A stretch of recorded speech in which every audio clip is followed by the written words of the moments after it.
Fitzgerald. This is Dubai Works, where we interview the business leaders making a difference in this great city. That business with scalability was very interesting to me. I like building something that has legacy.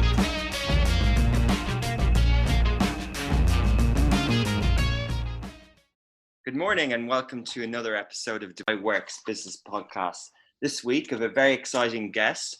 I'm joined by the CEO of Fine Hygienic Holding, James Michael Lafferty, who is responsible for lots of household brand names that you'd be familiar with, and also has a lot of experience in other fields and other areas, such as the sporting industry as well. So this morning we're going to be talking about Fine Holding and the history, the heritage in the region.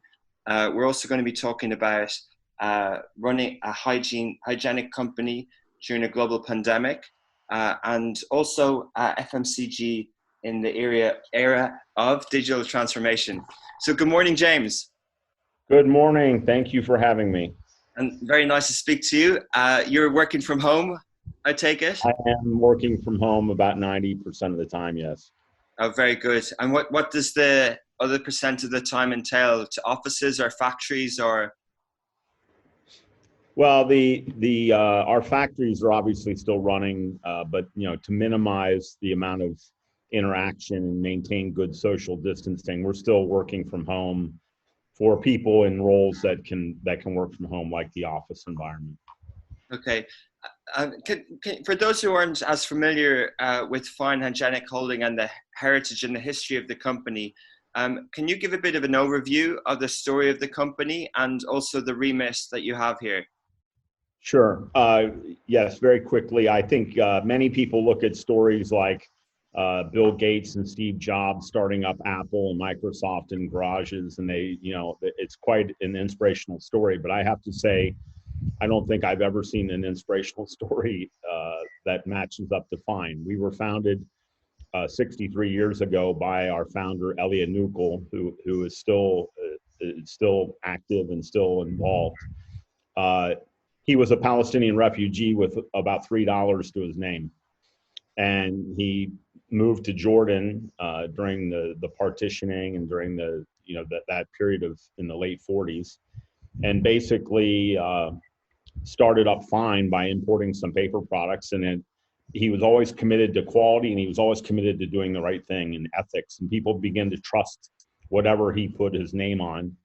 And it started from importing some stuff to building the first factories in Egypt and Jordan, and expanding to become today, the leader in the MENA region and on its way to an IPO, and in all kinds of categories from not only the original tissue products, but diapers, now face masks and gloves, and just the disinfecting wipes. All of this is now part of the portfolio, and we're one of, if not the largest FMCG in the region that has its roots and origin. And we're proudly of Jordanian birth, and we're always be proudly Jordanian.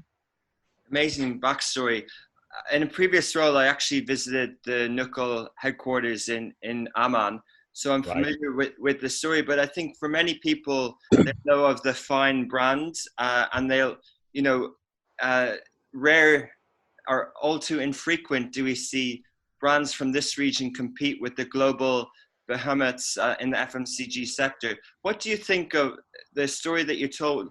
You touched on quality, but what do you think really is the secret to success, to be able to have a product and a brand that has lasted the test of time and also competed with the global conglomerates? I think that the company started and was founded on very strong principles, and among those principles was not only a commitment to quality and doing the right thing. I mean, I'm amazed, and today I still find competitors that they will advertise there's 100 sheets inside the box, and you count there's only 95. I mean, they're doing that. I don't think it's by mistake. I think it's being done, with deliberation. That's something we would never do. If we're going to put 100 sheets in, we put 100 sheets in. If we're going to err on it, we'll put 101. But it is doing the right thing, and that's what builds a brand, is a brand that people can trust. And I think the second thing is the company has always been committed to its people, And as a result, it's hired great people, treated them well, and they stay for an entire career. And it's a company of huge loyalty of its employees. And so you put that together, you have great people that love the company and love the business, and they want to protect the business. And you have a set of values that basically establishes that this brand is something you can trust and count on. Yeah. That's what allows a brand to sustain and to compete against the very best out there. Amazing, fascinating. The recruitment and providing so many jobs to the local people in the countries that you're in, especially in Jordan, and contributing to the economy must generate a lot of goodwill as well. Absolutely, and I think the relationship that we have with the Jordanian government is nothing short of fabulous. They've been incredibly supportive and always attentive to business needs. I think the entire direction of the Jordanian government towards pro-business and pro-foreign direct foreign direct investment has been impressive, and certainly how they've handled COVID-19 is a benchmark for not only in the region but for countries around the world. There's certainly a number of countries that I can think of that are highly developed that could have learned many things from how Jordan handled this and how they flattened the curve quickly and now have a declining curve. What were some of the things that you saw that were done in Jordan? Oh, they went to masks very quickly. The mask, when this thing is all over, the whole mask story is going to be a huge area of focus, because you had authorities everywhere telling people not to wear masks. And now everyone is saying you have to wear a mask. The irresponsibility of some leading authorities in different parts of the world in regards to masks, it's just shocking. In late January, I interviewed a leading virologist in the world. And the guy says to me, look, this is obvious. If 50,000 Chinese people have this disease, it's airborne. You don't get 50,000 people infected off doorknobs and off of tables. They're breathing it in. Since they're breathing it in, the number one thing you can do is not washing your hands. That's important, but it's not washing your hands. It's wearing a mask and covering your nose and mouth. And we launched masks in January. And I made my whole organization mask up from January. And Jordan did the same thing. Jordan was masking up in Feb and then putting laws in place to wear masks in public places. And they did a full lockdown, not a partial, not a halfway. They went to a full lockdown, and they did massive amounts of testing and tracing. It's all the fundamentals that New Zealand did, that South Korea did. They just moved very quickly, and they shut the flights down very fast. They shut down people coming in from the outside, and with that, they were able to manage the caseload. They did a great job. It was decisive. It was okay in some respects. Some people can say it's controversial. You make everyone wear a mask, and there's actually criminal penalties if you don't. And certainly there's many people in the United States that would argue against that and individual liberties, but sometimes you have to make decisions to protect the population, and that's what they did. And I tip my cap to the Jordan government for the great moves that they made. Interesting. It sounds like a lot of that impacted your decision making of how to transition the business as well. To go to masks soon. Was that something that was already in production? Did you have a product? And what other products have you rolled out in the meantime? Well, we believe we're a wellness company in essence. We're not a paper company. We're a wellness company. So all of our products are formulated to improve the lives and the health of the world's consumers. So we had been sterilizing our tissues for a long time. And, I can't understand why anyone would buy an unsterilized tissue. You go to a doctor and he says, open your mouth, and he puts a tongue depressor in. That tongue depressor has been sterilized. He doesn't put an unsterilized tongue depressor in your mouth. They're doing this to prevent, infection. You take a tissue, you touch your eyes, you touch your nose, you touch your mouth, you even touch yourself in very sensitive places. Why shouldn't this be sterilized? It's amazing to me that we buy unsterilized tissue full of germs and then we wipe our mouth with it. So we had been sterilizing for a long time. And this company in Switzerland, a group of geniuses named Living Guard Technology, based out of Zug in Switzerland, they had developed a technology that not only kills germs, but it keeps killing them for an extended period of time. So if you put it on your tissue paper, it's not only sterile at that moment, but it stays sterile for a year.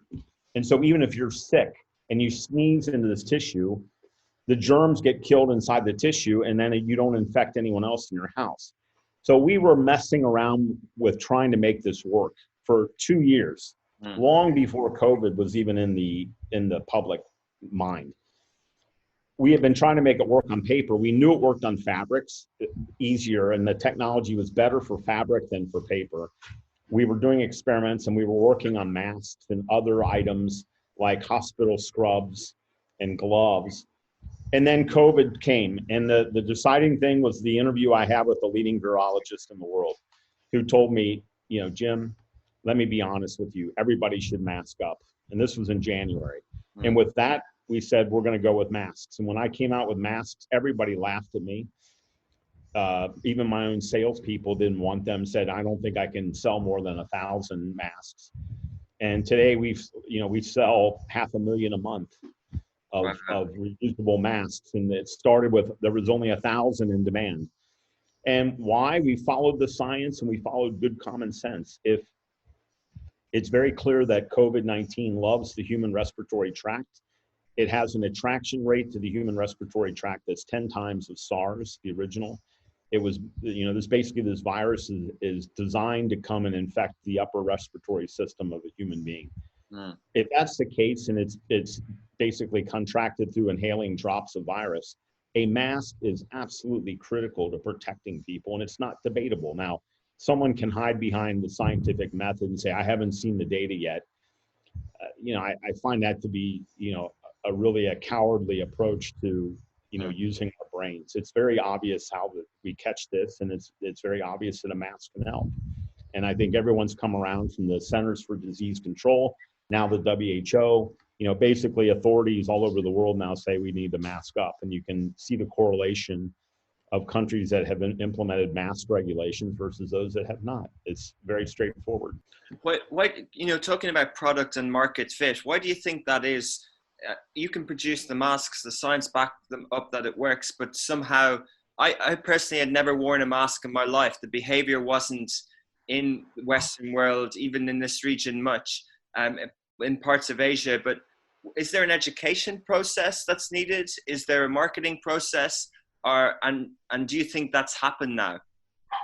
It's happening. It hasn't happened yet. Sorry about that. Somebody at the door. There is a bit of an education, and it's shocking. I mean, I'm a physiologist by training, so I have a good science background and a good understanding of microbiology. But a basic health class in high school will teach you about viruses and bacteria and about how they're contracted. And I mean, if you go back to when the Spanish flu impacted in the early 20th century, everyone was masking up. I mean, we were smarter in the early 1900s than we are today. I mean, and then, you have this convolution of discussion, like people saying it infringes on my civil liberties. I mean, come on. Really? There's all kinds of laws. I mean, the equivalence of civil liberties is not you get to do whatever you want. I mean, if you walk around, take all your clothes off and walk around nude, you'll be arrested. I guess you can argue that that's against your civil liberties, but every country has laws, and to protect the population, it's a proven fact that if you are sick, a mask will reduce your ability to get someone else sick. So if you care about the people around you, you care about the world, you wear a mask, not just even to protect yourself, but to protect the world around you, because you may be asymptomatic and you may be able to spread this disease without even knowing it. And, these videos of people in supermarkets going and coughing on other people on purpose. I mean, this is the most abhorrent, selfish behavior I can imagine. They don't care about anyone but themselves. Do you think there needs to be more regulation around imposing mask wearing until a vaccine or for a foreseeable future? On a personal level, absolutely. I mean, I don't sell masks because we sell masks. I sell masks because it's the mission to help the world.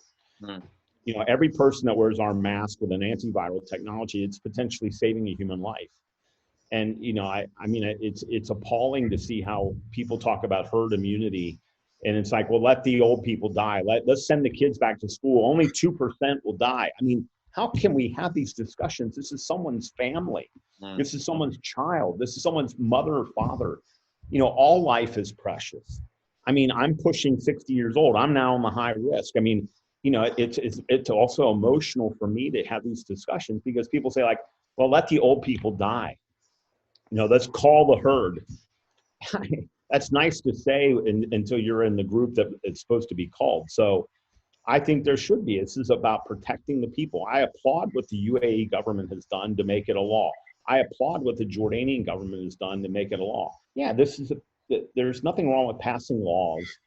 That I don't like wearing a mask. I agree. I don't like it either. And it does impact your breathing a little bit, and they're not always comfortable. I get it. But I also don't want to get sick. And I also have a wife who has some pre-existing conditions and autoimmune disorders. I don't want to bring home an illness to her. I mean, if I love my wife, I wear a mask. I don't go around and cry about civil liberties. You do what's right for your family and what's right for people and what's right for that's the principle. Protect life. Yeah, it's a strong point, and we see a lot of other arguments as well on social media. But I think people have appreciated, in times like a global pandemic, to take experts' advice. What you're talking about, is that related to ethics of good business? Do you think there's a responsibility on businesses to be involved in things like this for the better good of society? And how do you view ethics in business and good business in general?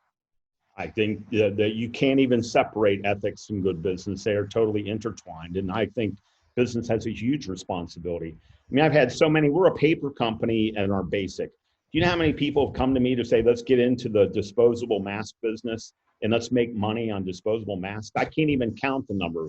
And what is my answer? I don't care how much money we can make. I'm not going to pollute the planet. Pollute the planet by selling disposable masks. We've done the math. Everyone 6 months ago, my friend, everyone was stressed out about shampoo bottles and straws. Oh, we're polluting the oceans, and we're going to kill all the marine life. When you use a disposable mask, your personal usage of non-biodegradable plastic goes up 8x, 8 times. Okay. So if the whole world goes disposable, every year of doing that is equal to 8 years of plastic shampoo bottles and straws. This is how bad we're clogging. Walk around Dubai, all you see are masks and gloves floating in the water. Yeah. Or walk around the marina. All you see are floating gloves and masks.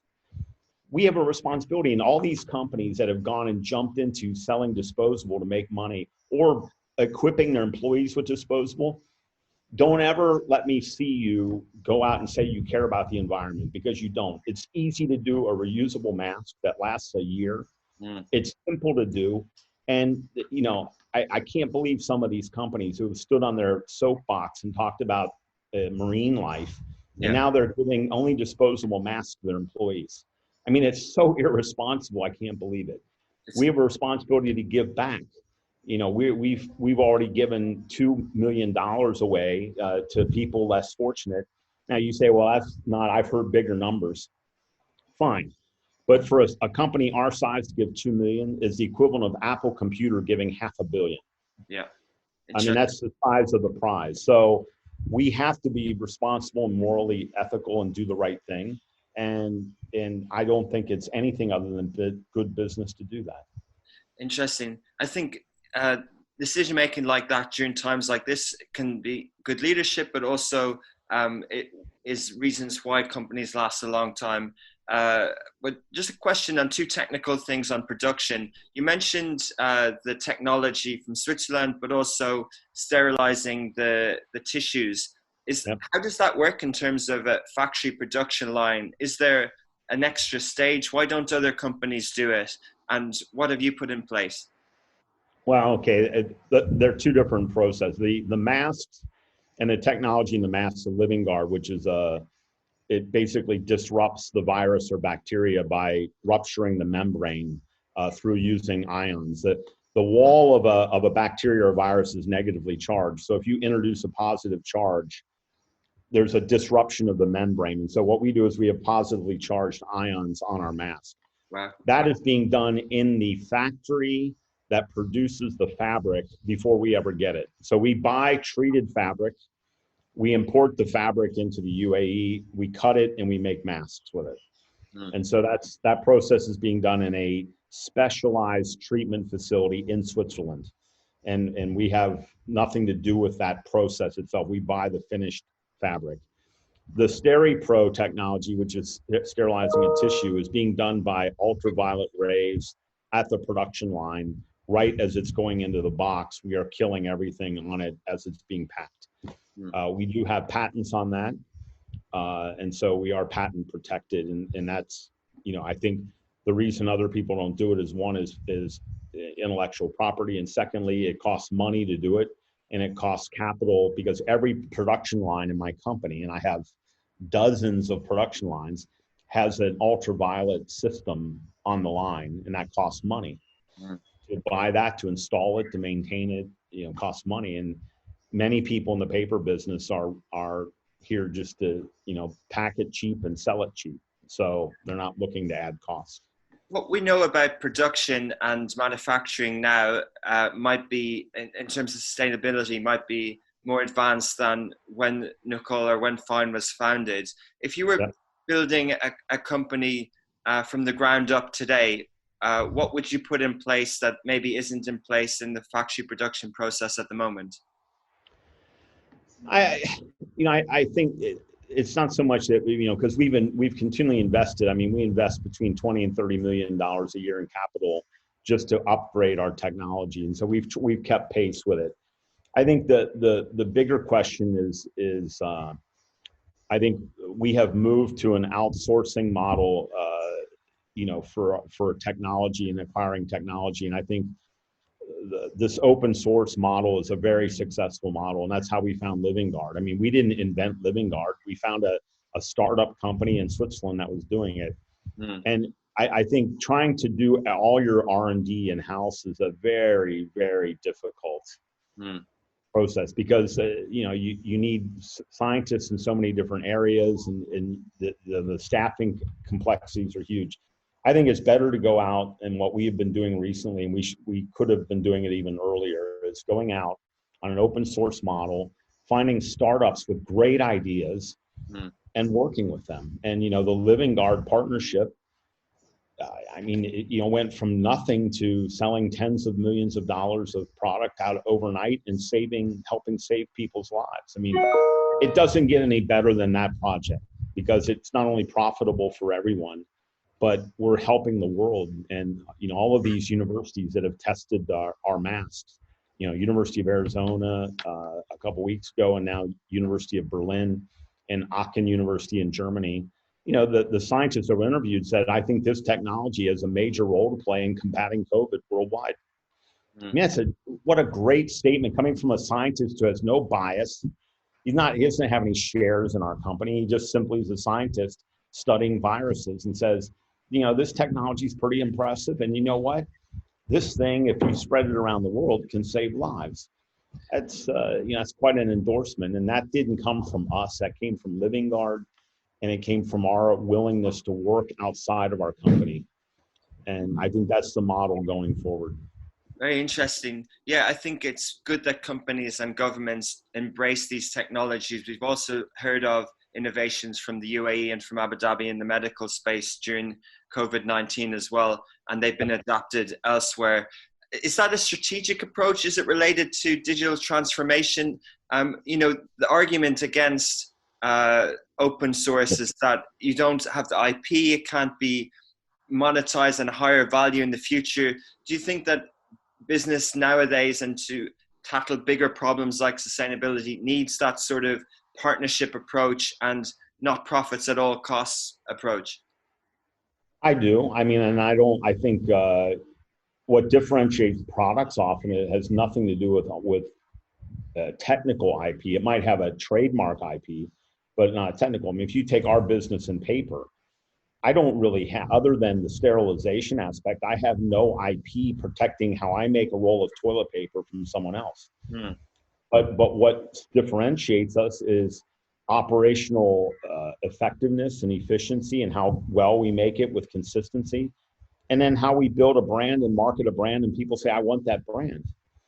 And that comes down to the kind of people that you hire and the talent you put in place to develop things like branding. And so when I look at open source, I don't look at it from the standpoint of, I can get a patent that nobody can beat. I mean, even if you look at the Living Guard, they have dozens of patents, but already there are at least 5 companies who've come out with comparable technology that can be applied to fabric. Because people find a way around the patent. You can't live on a patent. What you have to live on is hiring great people, building a brand, and executing it better than someone else. And that's where we try to make a difference. We make product more consistently better than other people.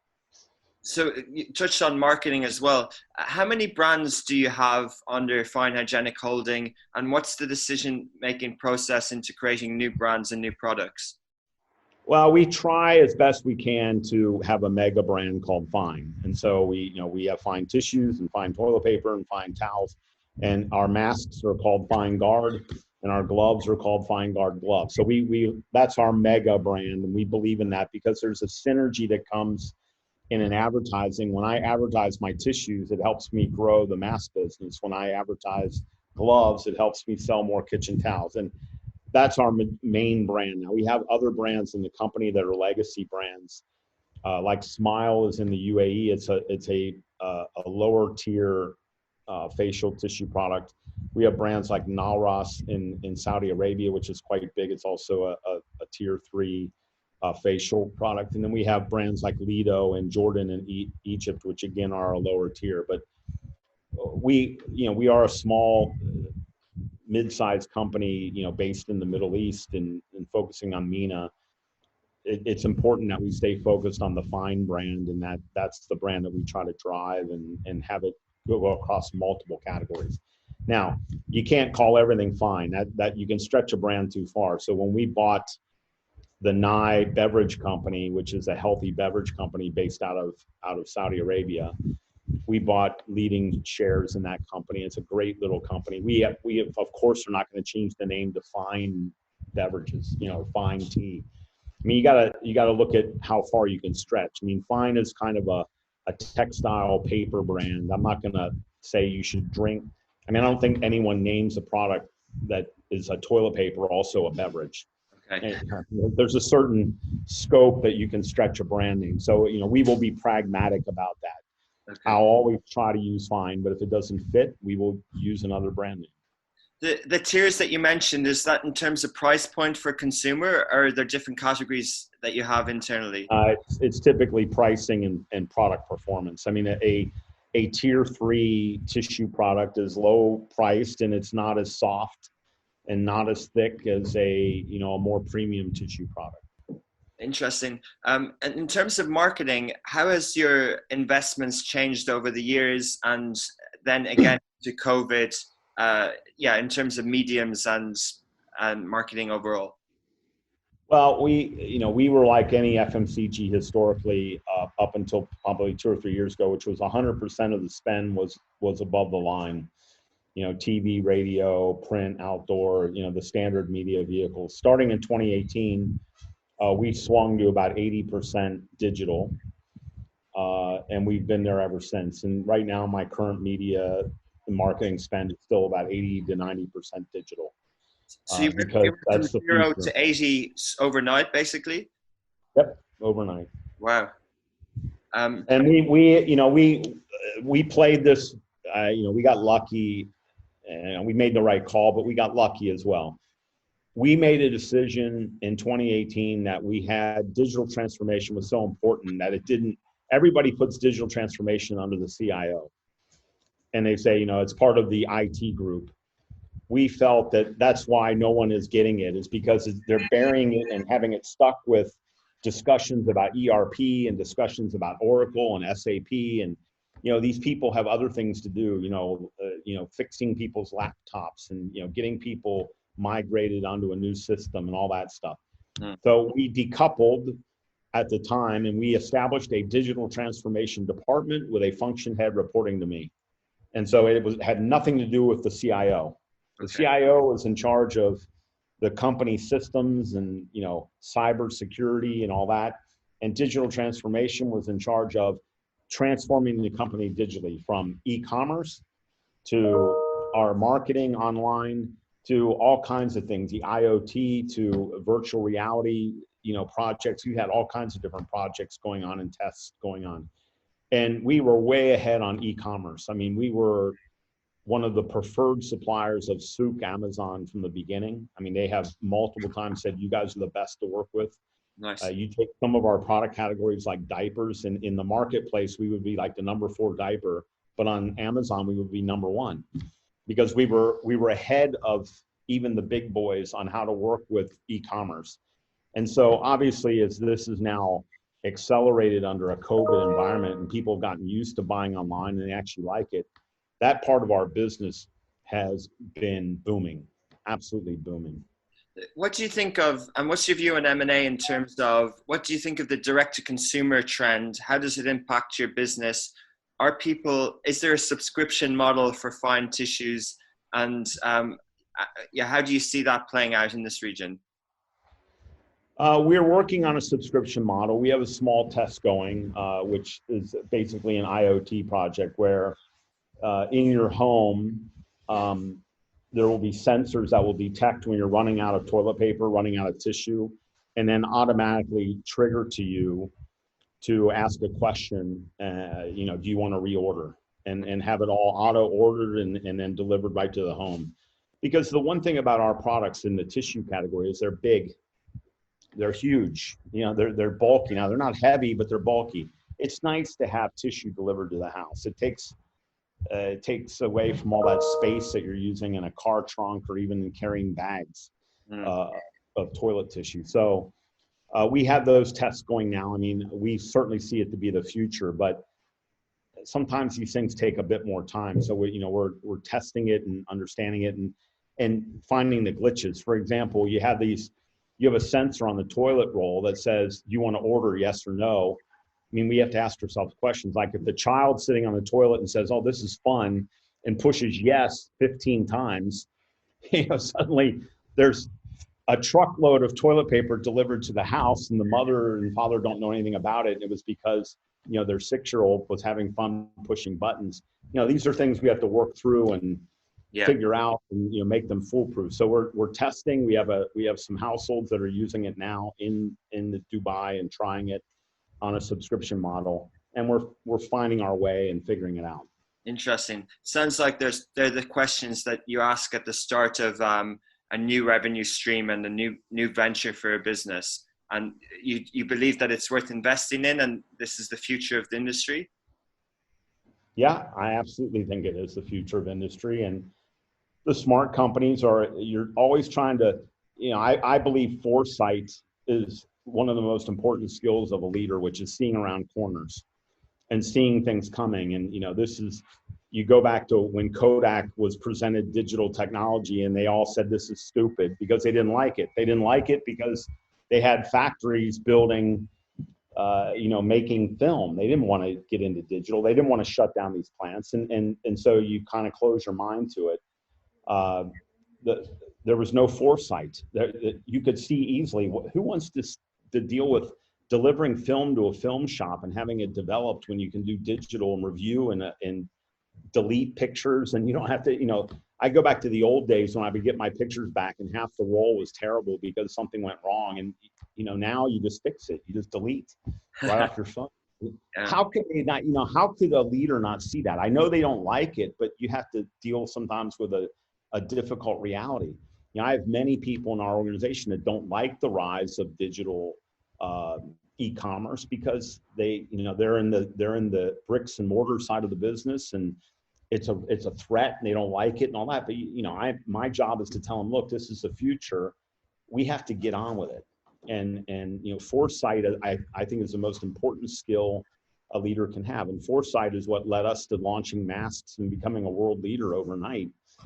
Is we saw where it was going, and we looked at the data, and we interviewed experts, and we said, this is going to go global, and they're going to need a mask that has an antiviral technology, and we're going to go. And so when very few people were talking about COVID, we were launching. You must have obviously, the backing of the team and the board to make decisions fast, because some of the examples, on innovation is that it's hard to change organizations. It's hard to, sometimes decisions like that might cannibalize existing revenue streams. And, is that something that you think about, how you create that culture of change within the organization? Yeah, we, look, I think I have a board that's amazing. It's the greatest board I've ever worked with in my life. And I've been on many different boards. I mean, it's all the shareholders and myself. And, they're very supportive, and they play their role very well, which is add value, but also, on the day-to-day, allow the team to, make those decisions. Now, when it comes to my team, I have a wonderful team. But I had a great boss tell me 30 years ago, great leaders practice all forms of governance. Sometimes it's a democracy, sometimes it's a dictatorship, sometimes it's socialism. It depends upon the situation, and if you're going to be a great leader, you have to practice all of it. And I've told many people work for me, we may live in a democracy, but we don't always practice it in this building. And so when it came to the masks, there was a great deal of resistance, and that was a time when I became a dictator. Mm-hmm. And so it wasn't a problem. I said, we're launching, get on the bus. We're not going to have an argument on this. And, and I'm always very clear with people. Sometimes we're going to do a vote, and I'm going to ask, what do you think? And collect views and make a decision based on consensus. But that's not 100% of how you should operate. And there are other times when we have to be completely, socialistic. I mean, if you take COVID-19, I've had a couple of employees die of this.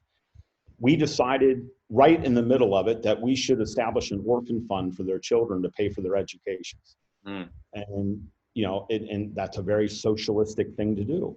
Mm. And we are doing that. And so every time at least someone who passes away in our company from COVID knows, I'm going to be giving their family a big sum of money to pay for their children's education for a long time. And I don't have to do that, but I'm going to do it because it's the right thing to do.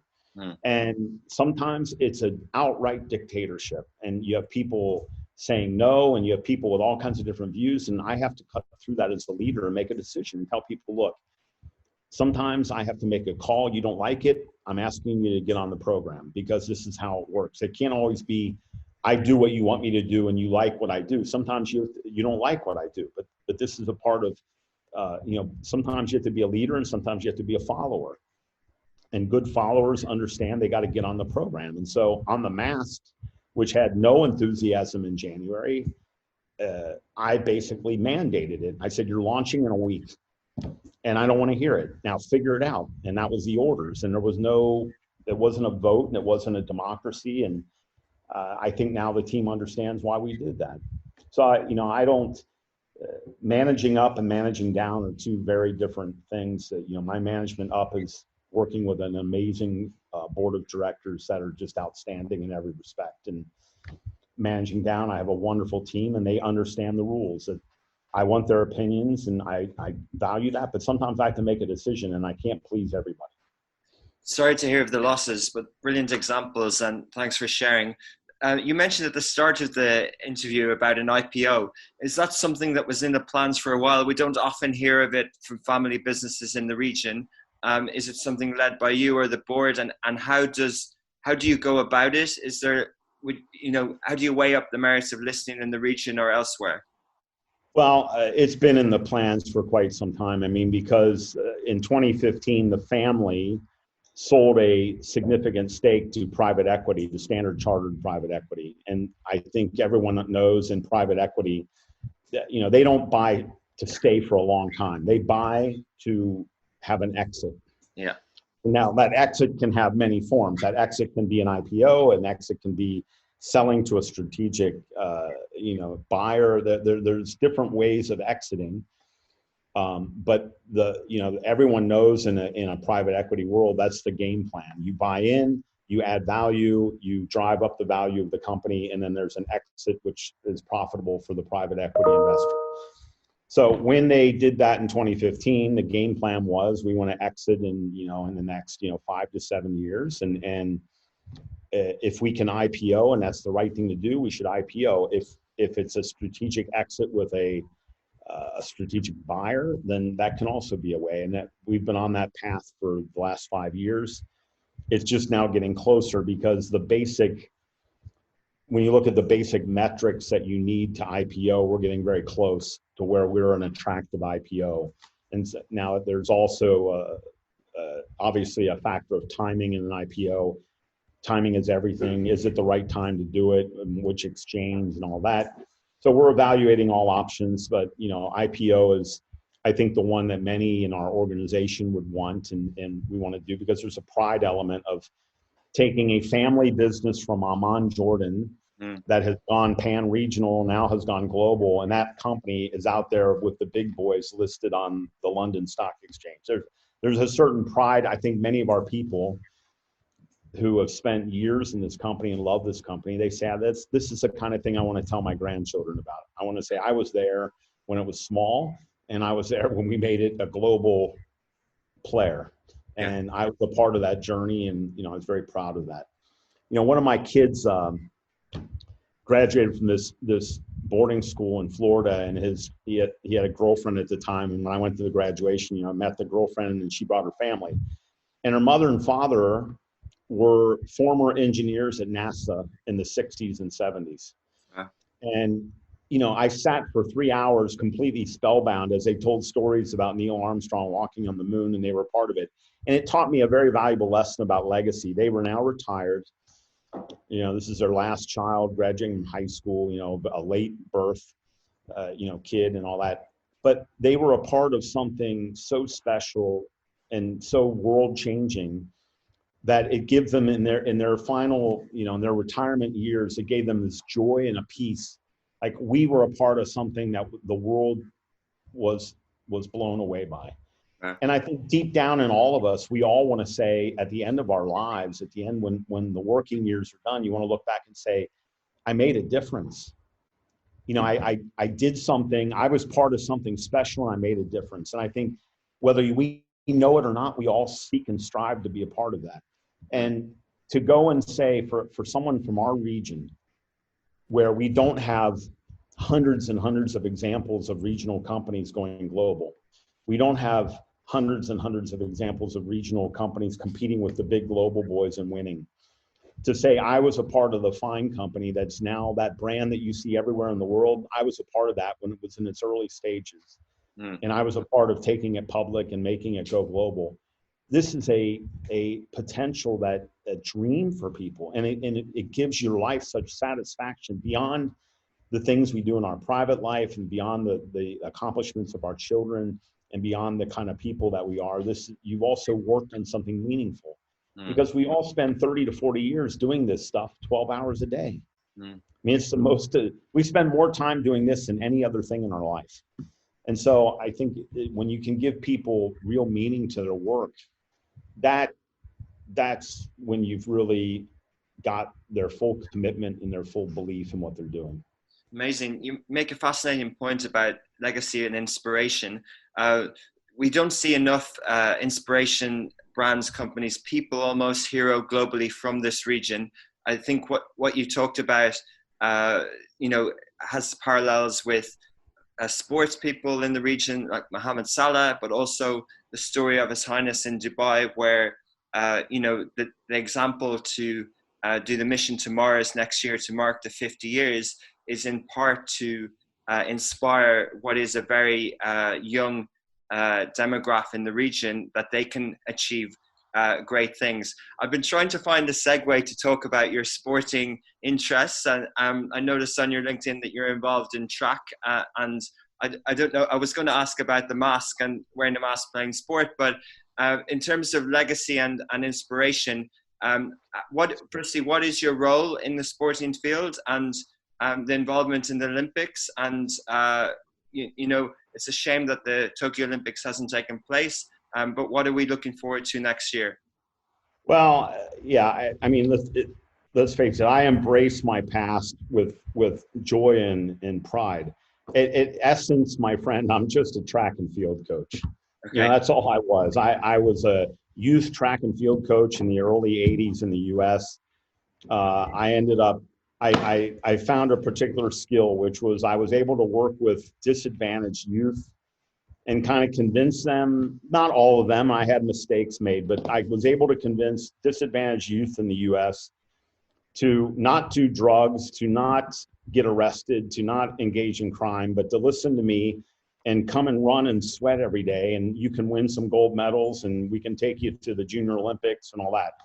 And I ended up coaching a number of U.S. national champions, junior champions.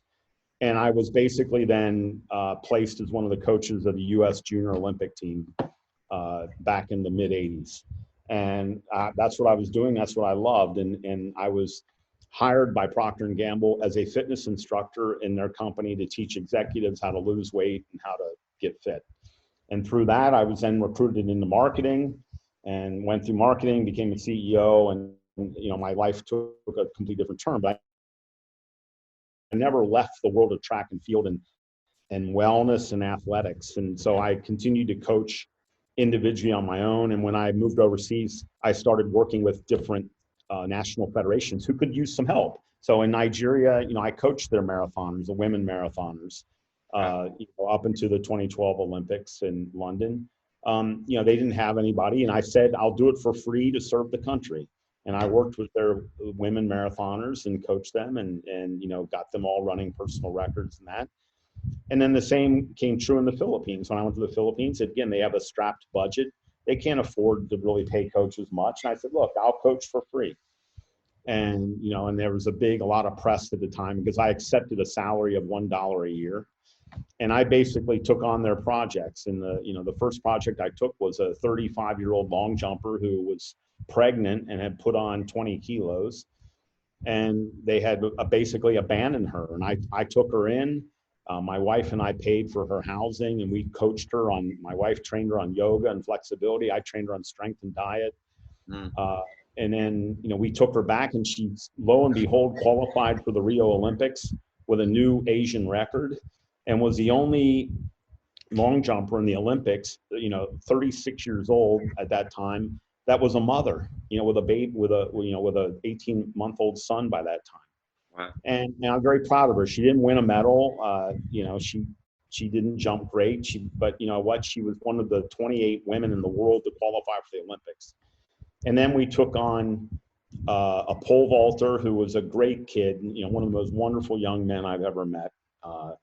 And he got injured and tore his ACL. And no track and field athlete in the Philippines has ever recovered from a tear of the anterior cruciate ligament. And so he was written off the team.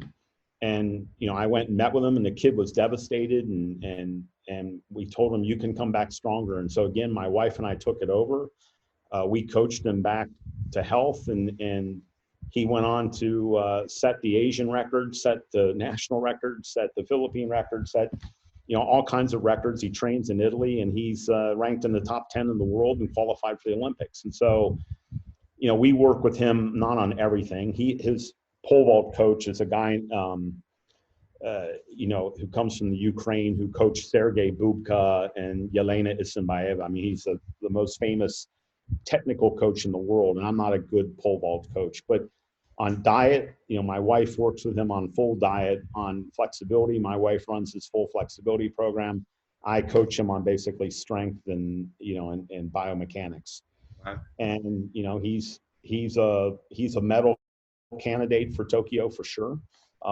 He's very young. He's 24 years old and still developing. And I think he's the dark shot to win gold, silver, or bronze in Tokyo 2021. So that's my involvement. I obviously still coach my employees. I mean, we had 60 employees run the Dubai Marathon. I coached all of them and I ran with them, and I was there to make sure they get through it and they're safe. I believe in a strong mind and a strong body, and so I'm still coaching people, but from an elite athlete standpoint, it's only a handful now, and it's on a, we do it for free, we do it for love, and we do it to serve. I have a great deal of passion for the Philippine nation, and I believe in sports as a nation building vehicle. Amazing. You can build national pride, and that the Brazilians have correlated economic development to how their football team does in the World Cup. Mm-hmm. Why? Because there's national pride when they win, and we're the best in the world, and it leads to investment. It leads to all kinds of knock-on effects. And I think a country like the Philippines is a great nation, and by winning that Olympic gold, which they have never won, and it's this huge shadow that hangs over the country. By winning that elusive Olympic gold, I think it will open up the floodgates of potential of this great country. And I lived 12 years there, and I have great love for the country. Interesting.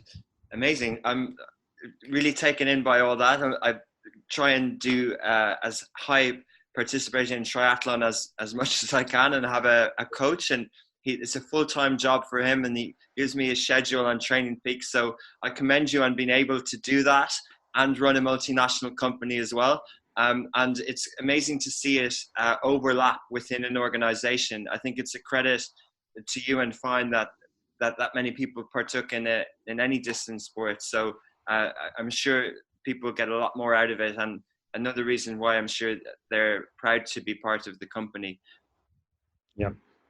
Well, anyway, thanks a lot. I'd love to talk more, but I think that's all we have time for today. And thank you. Best of luck in the future. Thanks for your time. Thank you for having me. All right, take care. Hey guys, I'm Richard Fitzgerald. This is Dubai Works, where we interview the business leaders making a difference in this great city. That business with scalability was very interesting to me. I like building something that has legacy.